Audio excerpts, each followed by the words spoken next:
What makes Gujarat Titans so special कि इनकी top order की चट्टान को कोई तोड़ ही नहीं पा रहा। Sai, Shubman Gill and Jos Buttler की चट्टान कोई तोड़ ही नहीं पा रहा। और जब ये चट्टान टूट जाती है ना तो गुजरात मैच हार जाती है। ये कहीं ना कि गुजरात का पूरा सीजन रहा है। और गुजरात की सबसे अच्छी सोच मुझे ये लगी कि जब हम यूट्यूब पे शॉट एनालिसिस भी कर रहे थे तो हमने डिस्कस करा था कि जॉस बटलर को ओपन करना चाहिए। बट ये जो मूव था गुजरात टाइटंस, आशीष नेहरा, किसी का भी था, शुभमन गिल का था, कि 3 पे भेजना जॉस बटलर को, one of the best move था ये कि आपने टॉप ऑर्डर के अंदर रखा एक left right combination, best batter को 3 पे भेजा क्योंकि आपका मिडिल ऑर्डर उतना इफेक्टिव नहीं है। उसको स्ट्रेंथन करने के लिए आपने 3 पे जॉस बटलर को भेजा है।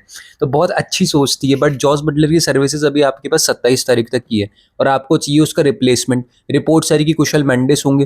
तो जीटी का जो रोड मैप है ना, जो जीटी का माइंडसेट है, वो कहीं ना कहीं सीएसके की तरफ जाता है। मैं बहुत बार ये चीज सोच चुका हूँ कि यार जब हार्दिक भी थे तो उनके मुंह से बात निकली भी थी कि देखो 2 चैंपियंस टीम है आईपीएल के अंदर। एक मुंबई मुंबई है कि स्टार ले लेती, स्टार प्लेयर्स ले लेती है और चेन्नई स्टार प्लेयर्स बनाती है। तो ये कहीं ना कहीं उनकी स्टेटमेंट थी जो बहुत कंट्रोवर्शियल भी थी। रोहित शर्मा ने बोला था कि भाई ऐसा क्यों, मैंने हार्दिक को भी तो स्टार बनाया ना, वो भी तो नए नवेले थे, बुमराह को भी स्टार बनाया, तो ऐसी बात नहीं, मुंबई भी वैसी फ्रेंचाइजी है। तो वो बात चलो अलग ही, वो थोड़ा ऑफ टॉपिक बात है। बट सीएसके का मैंने पता है क्यों बोला, मैंने मुंबई को क्यों नहीं बोला। मुंबई एक ऐसी फ्रेंचाइजी जो बड़े नामों पर डिपेंड तो रहती है बट वो ग्रूम करती है टैलेंट्स को, मतलब अनलीश करती है अलग अलग प्लेटफॉर्म से। और सीएसके का सीन है कि यार वो कॉन्फिडेंस देती है उन्हीं प्लेयर को जिनके अंदर कैपेबिलिटीज है, वो गुजरात कर रही है। मतलब पिछले साल जब हार्दिक पांड्या थे तो विजय शंकर भी उस टीम में थे, राहुल तेवटिया भी उस टीम में थे, डेविड मिलर भी उस टीम में थे, जो उस टाइम पे सबने हल्के में ले लिया था। 2023 के अंदर गुजरात को हमने भी लिया था, 23 के अंदर, 22 के अंदर बहुत हल्के में ले लिया था। बट स्टिल वो परफॉर्मेंस निकल गई। मोहित शर्मा जैसे बंदे उसके अंदर है। और अभी गुजरात का कैसी नहीं, ईशांत शर्मा है, शाहरुख खान है, राहुल तेवटिया है, साई सुदर्शन है। कोई ऐसे बड़े नाम नहीं जो T20 ब्रांड ऑफ क्रिकेट के नाम है। जॉस बटलर को छोड़ के सारे नाम ऐसे है कि यार वनडे टेस्ट वाले ऐसे प्लेयर है बट स्टिल परफॉर्मेंस निकल के आ रही है। सबसे बड़ी बात है कि परफॉर्मेंस निकल के आ रही है। वो एक एनवायरनमेंट दिया है जीटी ने और इसी वजह से सक्सेसफुल हो रही है ये टीम। साई किशोर को मौके मिल रहे हैं, राशिद खान आपकी टीम के अंदर है। सबसे बड़ी चीज, सबसे इफेक्टिव चीज ये कि इनको पता है कि इनका मिडिल ऑर्डर थोड़ा सा वीक है, तो इन्होंने पता है क्या करा, अपनी बॉलिंग स्ट्रेंथन कर ली यार।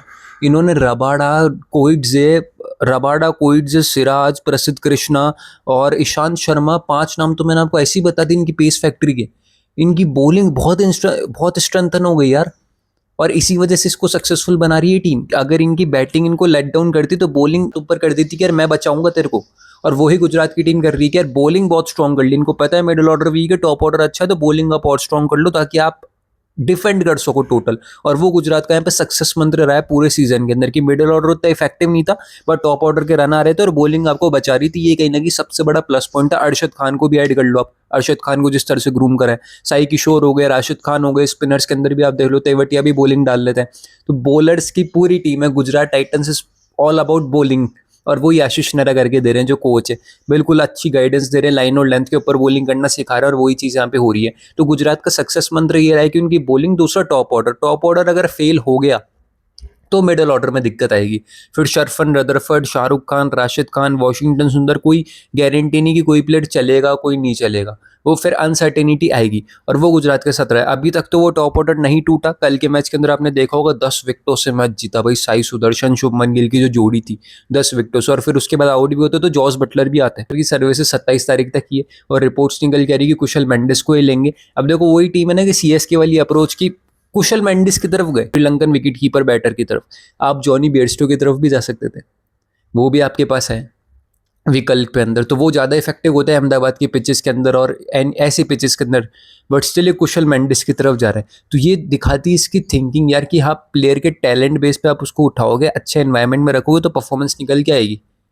वही चीज़ है इनके साथ। दशुन शानाका को भी आई थिंक इन्होंने लिया था अभी रिप्लेसमेंट के अंदर, ग्लेन फिलिप्स के। तो भाई पूरी टीम वैसी भरी हुई कि भाई परफॉर्मेंस निकाल के हम आपको दे देंगे और वही गुजरात का सक्सेस मंत्र रहा है। मैं शौक नहीं होऊंगा अगर ये आईपीएल भी जीत जाएंगे तो। बस इनकी एक ही कमजोर कड़ी मिडिल ऑर्डर, उसको थोड़ा सा और स्ट्रेंथन करना है, थोड़ा सा और मतलब जिम्मेदारी लेके आनी है प्लेयर्स को कि यार अगर उनको यहाँ तक मौके मिल रहे हैं ना, तो शाहरुख खान, तेवटिया, वॉशिंगटन सुंदर, शरफत रदरफर्ड, जो भी मिडिल ऑर्डर के अंदर है, राशिद खान, उनको परफॉर्मेंस निकाल के देनी है अब। उनकी बारी, क्योंकि टॉप ऑर्डर पूरा कैरी करते हुए आ रहा है थ्रू आउट द सीजन। और जब बटलर जाएंगे ना तो थोड़ी सी कमी खलेगी। वो थोड़ा सा लूप होल आपको नंबर 3 पे देखने को मिलेगा। उसको देखना होगा किस तरह से कवर अप करेंगे। इस बहुत बड़ा चैलेंज होगा आशीष नेहरा के लिए। बट स्टिल बॉलिंग बहुत अच्छी है, तो क्या पता वो बॉलिंग उस मार्जिन के अंदर जीत जाए और मे बी कप जीत जाए, बाकी बहुत इंटरेस्टिंग हो गया यार चीज़। और गुजरात टाइटंस को सक्सेसफुली 3 चीज़ें बनाती इस सीज़न के अंदर जो मैंने आपको बताई। सबसे पहले उनकी बॉलिंग, दूसरा उनका टॉप ऑर्डर, तीसरा उनका एनवायरनमेंट। एनवायरनमेंट बहुत अच्छी चीज़ होती है किसी भी अच्छी टीम का। ऑन पेपर कितनी अच्छी टीम हो, अगर उसका एनवायरनमेंट अच्छा नहीं है ना, तो टीम बिल्कुल बेकार है, परफॉर्मेंस ही नहीं निकल गया, कि हमने देखा है मुंबई के साथ पिछले साल। आपका क्या ओपिनियन है, मुझे कमेंट के अंदर ज़रूर से बताना। बहुत बहुत शुक्रिया वीडियो को देखने के लिए।